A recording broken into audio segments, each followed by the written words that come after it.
Kwa hiyo namshukuru Mungu, tulipoanza mlima wa maombi, watu walikuwa naomba maombi yasiyo ya kawaida, sio mchezo. Yale ya alfajiri mpaka watu wanatoka, yani wanatoka, wanafunzi wanatoka wanaomba pale, wanakwenda makazi, wengine shuleni, watu wanaomba. Na kale kamlima kalikuwa kawaida, sikilizeni sana. Lakini wakija kuomba na vijana nini, wanaomba mpaka mabati yanakuwa. Ndio maana wakatuita toka. Yani watu wanaomba. Kama ni kufunga, watu wanafunga. Unajua jamani, mafanikio yasipeleke mabaya. Najua na wewe umelegeza maombi kwa ajili ya mafanikio. Usilegeze maombi. Na kuomba sana, na kusii sana. Usilegeze maombi. Unalegeza yale utendaji wa Mungu. Mungu anatenda sasa unavyojitoa. Kwa hiyo wakajitoa, wakaendelea, wakaomba, wakaendelea. Tukawa tunatoa, Mungu akatusaidia. Kwa kifupi, siku moja, yani kuna mtu aliahidi. Tulikuwa tuna nani? Walikuwa naahidi. Kuna watu waliahidi, si nani kaahidi. Walipokuwa naahidi, mzungu mmoja alikuwa amekuja, tena alikuwa ni mwalimu wa chuo. Mke wake amekuja, tumehubiri, nilikuwa na maneno ya kuzungumza, Bwana akatutembelea, tunaomba sio mchezo. Yani kuna wakati kabisa watu wanatoa, vitu vinatoka hapo vinavyotolewa na nini. Wakati mwingine sisi tukatoa mpaka nyumbani, mimi nikabaki tunakaa chini. Mpaka nilikuwa nitembelea wazungu wanakaa chini kwa nyumba yangu. Tunatoa kila kitu, nini kila kitu, na kochi na tulikuwa na utoaji mwingine ulikuwa unaitwa usio wa kawaida. Mwingine tulikuwa tunaoita mwingine utoaji wa kuondoa mazingira magumu.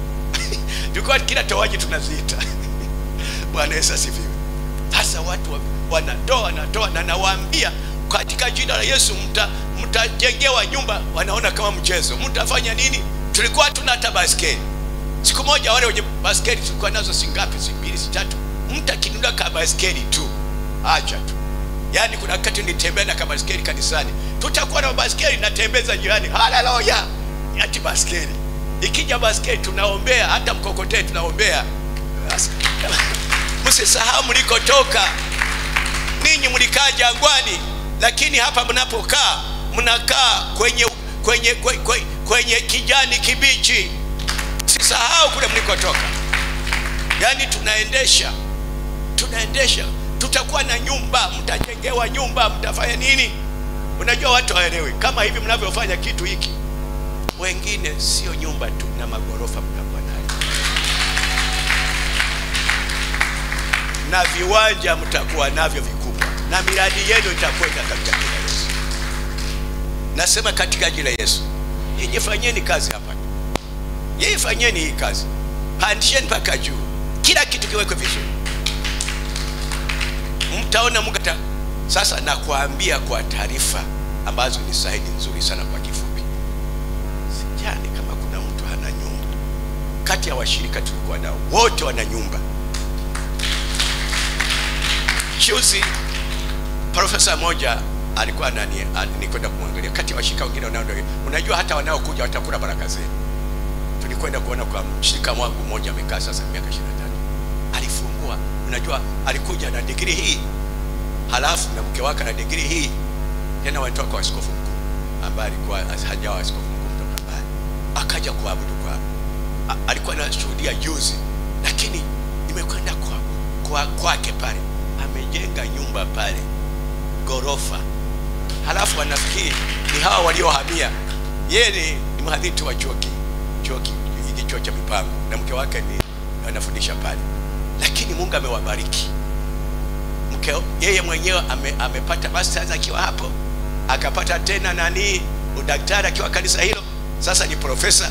Mke wake naye hayuko nyuma. Mke wake sasa hivi ni daktari naye. Nimemwambia mwanamke, na wewe uwe profesa. Usijute atakapofikia uzima wako ishiwa nguvu. Tutajifunza huko baadaye atakapofika. Nilifundisha sana kwa kanisa la Ngoni pale. Kwa hiyo tunamshukuru Mungu, wengi wana nyumba zao na vyombo vya usafiri. Siku moja naendesha na tumehamia pale, nilikuwa na wale wa mafu, kwa sababu tulipohama walipungua tena wale wazungu wakawa wachache sana. Sasa mwingine nilikwenda pale nikaweka kwa imani, nikaweka pale, nikasema sasa hapa magari tutapaki hapa. Tena najua nikapaki magari 5 tu. kama matatu. Nikasema hii ni parking. Mzungu mmoja akanicheka sana, na aliniumiza siku moja. Nimeisha ndani hao washirika wangu, nikamwambia niuzie gari. Hapo niuzia bwana. Akasema nitakuuzia. Baadaye akauzia mwingine. Baadaye akaniambia hivi, kwani mtaweza nini? Kwa nini sipande daladala tu kwa ajili ya misheni na kazi? Yaani niliumia. Si ndio nikaja kwa Ase nikanunua gari hapa, nikalitoa kwenye mao milioni 2.5. Yaani nikatengeneza kazi. Lakini baadaye Mungu amenisaidia.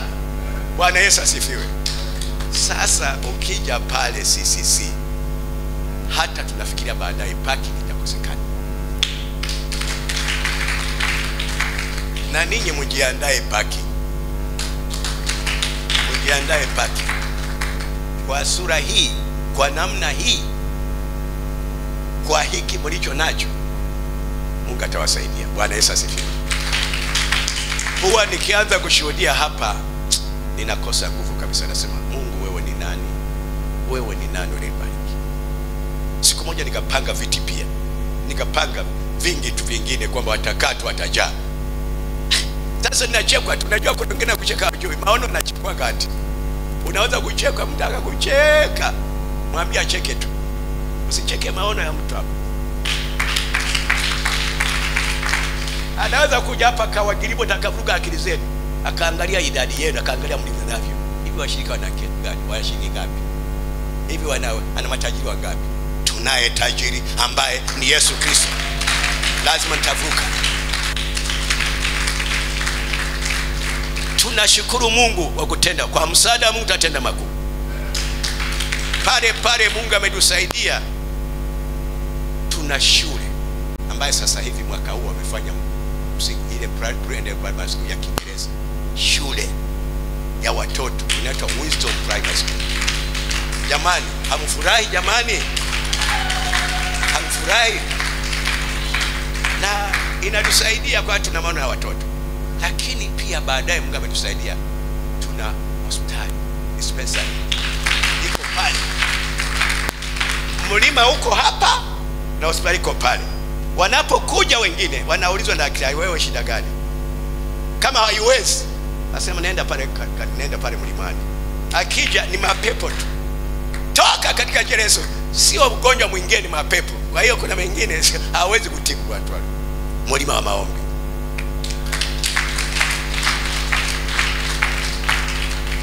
Na tunamshukuru Mungu. Sasa hiyo sasa.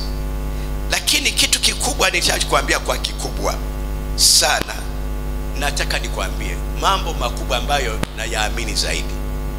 Na niamini fedha pia, lakini naamini Mungu zaidi kuliko fedha. Kwamba mkiomba, mkiwa kwenye maombi, Mungu atawatendea mambo yasiyo ya kawaida. Haleluya. Mungu atatendea mambo yasiyo ya kawaida. Sasa maombi ambayo nimewaambia mkazane sana ni maombi yasiyo ya nini? Ya kawaida.